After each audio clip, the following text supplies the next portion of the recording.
Là, on est à la ferme d'Ayana, sur la commune de Saugé. Donc ici, on est en polyculture élevage.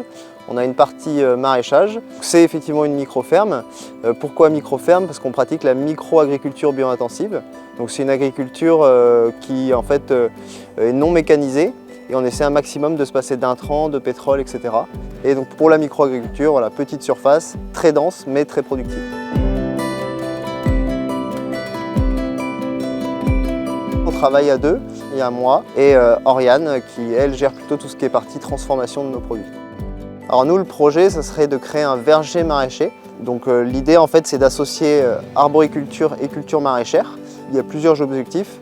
Le premier, ça va être d'apporter de l'ombre aux légumes, de faciliter l'infiltration de l'eau dans les sols, d'apporter aussi de la biomasse via les feuilles, via les branches qu'on va tailler, etc. Et en plus, d'ajouter une production à notre ferme, c'est-à-dire la culture fruitière.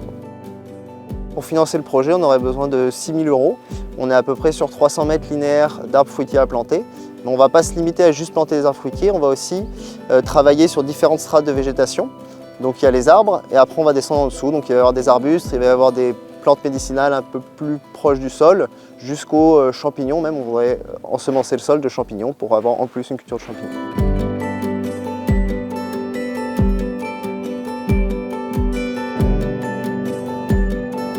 Si on vient ici dans quelques années, ça ressemblera un petit peu à une forêt avec des zones de clairière où il y aura des cultures. C'est un projet qui me tient énormément à cœur.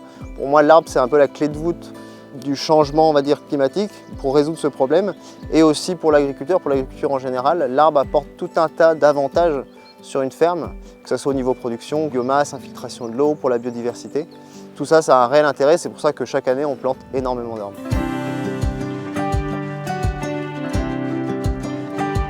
Nous avons décidé de soutenir la ferme d'Ayana car ils ont déjà d'excellents moyens qui sont mis en place pour compenser, mais aussi lutter contre le changement climatique.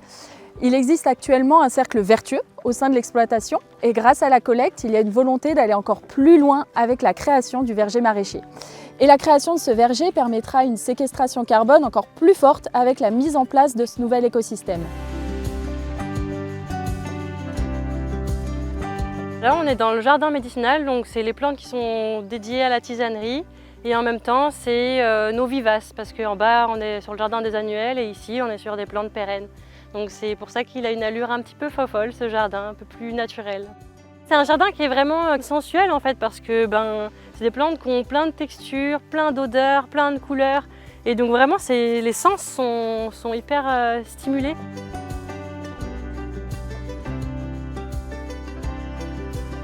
Moi, c'est la beauté du lieu. Pour voir les choses avancer et nos projets se réaliser. Le matin au réveil avec la petite brume au-dessus des jardins. Le ciel étoilé, la nuit quand il y a peu de lune. Y aller à fond et se former.